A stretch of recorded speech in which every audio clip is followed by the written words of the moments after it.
अजीत सिंह जी मालविया जी, मंत्री अर्जुन बामणिया जी और विधायकगण गणेश जी गोगरा, रमीला जी, जिला अध्यक्ष दिनेश खोडनिया जी, तानवली जैन साहब, भानु प्रताप जी, प्रतापगढ़, नानालाल नीनामा, कांता जी भील, नगराज जी मीणा, रेशम जी मालविया, प्रेम कुमार जी पाटीदार, सुरेंद्र जी बामणिया, शंकर लाल जी आहेरी, राहिया मीणा जी, महेंद्र बरजोट जी, लाल शंकर जी घाटिया, असार अहमद जी, जैनेन्द्र त्रिवेदी जी, नटवर तेली जी और तमाम हमारे उपस्थित नेतागण, उपस्थित बुजुर्गों, भाइयों और बहनों, नौजवान साथियों, मुझे गणेश धाम जो पावन धाम है वागड़ की पवित्र धरती पर ये आस्था व श्रद्धा का केंद्र, इस केंद्र में सोनिया गांधी जी भी आए थे इसी जगह पर।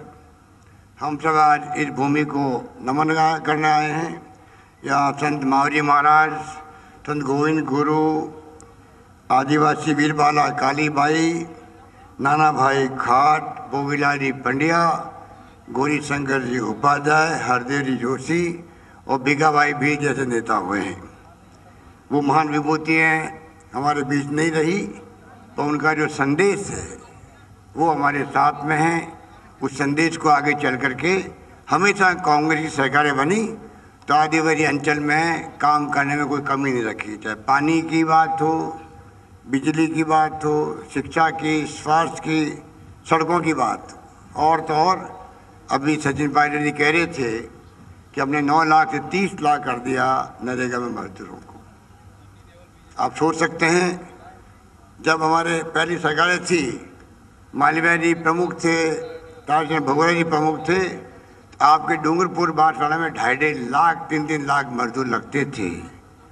पिछले सरकार ने भेदभाव किया, नरेगा को कमज़ोर किया। अब राहुल गांधी जी ने जो नए मैनिफेस्टो पूरे देश की जनता को पूछ के बनाया है, ये पहली बार हुआ है कि राहुल जी का कहना है कि हम नरेंद्र मोदी जी की तरह बात को थोपना नहीं चाहते, मन की बात को हम मन की बात सुनना चाहते जनता की। उसके आधार पर हमारा घोषणा पत्र बना है, जिसके लिए नरेगा में 100 की बजाय 150 दिन का काम होगा। किसानों के लिए अलग से बजट। आप सोच सकते हो कि आज़ादी के बाद में इतना बड़ा कदम उठाया जा रहा है जहाँ पर किसानों के लिए, पूरे देश के किसान, उनके लिए अलग बजट पेश होगा रेलवे बजट की तरह। आप सोच सकते हो कि कितनी बड़ी दूरदृष्टि की बात की गई है, क्योंकि किसान देश की आर्थिक स्थिति की रीढ़ की हड्डी है। उनकी शिकायतें बनी रहती है, कई स्कीम लाते हैं तभी बनी रहती है। तो राहुल गांधी जी ने देखा एक साथ में हमेशा के लिए पार्लियामेंट में बहस हो और बजट पास हो, जिससे कि तेज गति से किसानों की समस्याएं दूर हो सके। एक और जो न्याय योजना लेके आए हैं गरीबों के लिए, गरीबी हटाओ की बात इंदिरा जी की बात में राहुल जी ने इस रूप में करी है, जब तक हम डायरेक्ट पैसा नहीं देंगे उनको 6,000 रुपये प्रति माह, 72,000 प्रति वर्ष मिलेगा, वो पैसा वापस खर्च होगा, उनकी परचेजिंग पावर बढ़ जाएगी, पैसा वापस आएगा, देश के अंदर व्यापार में आएगा, फैक्ट्री में आएगा, देश की इकोनॉमी मजबूत होगी। ये सोच करके दूरगामी कदम उठाया गया है और पूरे देश के अंदर इस न्याय योजना की चर्चा है। और इसी से घबरा करके मोदी जी, जो राहुल गांधी जी बार बार कहते हैं आप इश्यू पे आओ, आप चाहते क्या हो, किसानों के लिए क्या आपकी योजना है, युवाओं के लिए क्या है, कमजोर पिछड़े वर्गों के लिए क्या है, दलितों के लिए क्या है, माइनॉरिटी के लिए क्या है, महिलाओं के लिए क्या है। मोदी जी उन बातों के जवाब नहीं देते हैं। वो कभी बात करेंगे, गौ माता की बात कर देंगे, चुनाव आते राम मंदिर जिनको याद आता है, राजभक्ति की बात करते हैं। क्या आप बैठे हुए, हम लोग सब बैठे हुए हैं, हम लोग राजभक्त नहीं है क्या? पर मोदी जी इस प्रकार से बोलते हैं, ये पूरे देश को गुमराह करने वाले पहले प्रधानमंत्री के रूप में आने वाले इतिहास में का नाम दर्ज होगा, मैं कह सकता हूँ।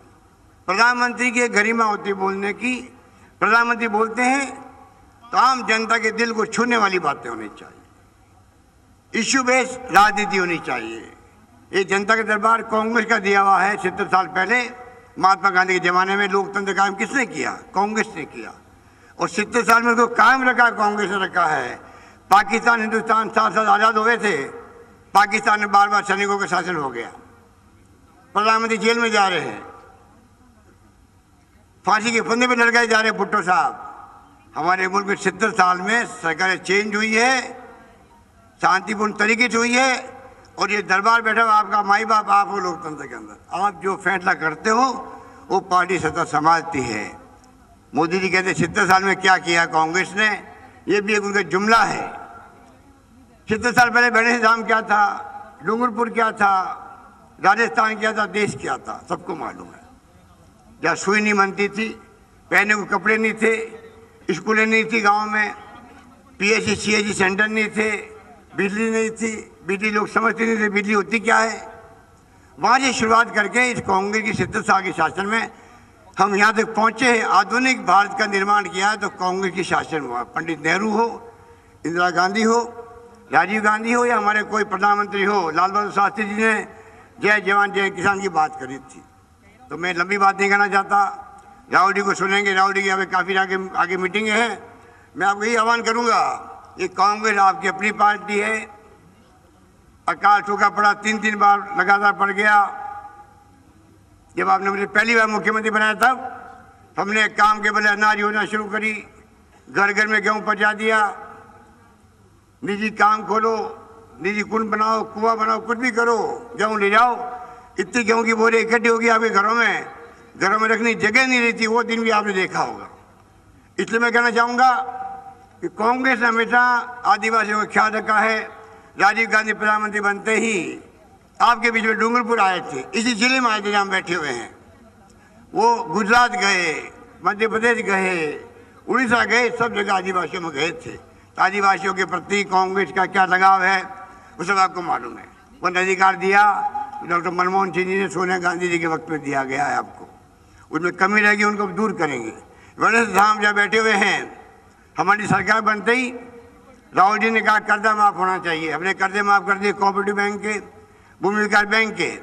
अब जो कर्जे बचे हुए नेशनलाइज बैंक के, राष्ट्रीयकृत बैंकों के, चुनाव के बाद में वो कर्जे माफ करेंगे। ये मैं आपको निवेदन करना चाहता हूँ, कोई बाकी नहीं रहेगा। मोदी जी जो कहते हैं कि कर्जा माफ हुआ ही नहीं, आप सोच सकते हो प्रधानमंत्री असत्य बोल सकते हैं। हमारे तमाम फैसलों को वो स्वीकार नहीं करते हैं क्योंकि उनको वो खुद अपराध बोझ से ग्रसित हैं। उनकी स्कीमें फेल हो गई, ना तो ब्लैक मनी आई 1 रुपया, ना उन्होंने महंगाई कम कर पाए, ना रोजगार दे पाए नौजवानों को। उनके पास कोई जवाब नहीं है। इसलिए मैं आपको आह्वान करूंगा, ये चुनाव बड़ा महत्वपूर्ण है। ये देश के लोकतंत्र को बचाने का चुनाव है, ये संविधान को बचाने का चुनाव है जो अम्बेडकर साहब ने बनाया था। और ये चुनाव देश को बचाने का है, संविधान को बचाने का है। कृपा करके यहाँ पर जो भारतीय ट्राइबल पार्टी और पैदा हो गई, मैं उन नौजवानों को कहना चाहूँगा कि 2 सीटें आपकी जीती जरूर है, पर इस बार आपने फिर खड़ा कर दिया अपना उम्मीदवार। कहीं ऐसा नहीं होगा आप जीतो ही नहीं और इसका लाभ बीजेपी को मिल जाए। उससे बचो। कांग्रेस राष्ट्रीय पार्टी है, आपकी पार्टी है, और हमेशा आपका ध्यान रखा है। आगे भी हम वादा करते हैं, कोई कमी नहीं आने देंगे। गणेश धाम का सरकार बनते ही हमने विकास बोर्ड की घोषणा कर दी है। विकास बोर्ड बनाना बहुत बड़ी बात है। अब आप जब आओगे अगली बार मेलों में, 3 साल के बाद देखोगे पूरा नक्शा बदलाव मिलेगा आपको गणेश धाम का, ये मैं आपको कह सकता हूँ। एक तरफ मंदिर का निर्माण हो रहा है, गणेश धाम का विकास बोर्ड बन गया है, तो सब लोगों को साथ दे करके सबकी सलाह से विकास होगा। यहाँ पर ये आपका पावन धाम है, वो हमें मालूम है। तो मैं आपको यही आह्वान करता हूँ, अपनी बात समाप्त करूँगा। कृपा करके रघु मीणा को उदयपुर से, ताराचंद भगोरा जी को डूंगरपुर बांसवाड़ा से आप भारी मतों से कामयाब करें, यही अपील करता मैं अपनी बात समाप्त करता हूँ। धन्यवाद। जय हिंद। धन्यवाद। अब मैं देश के भावी प्रधानमंत्री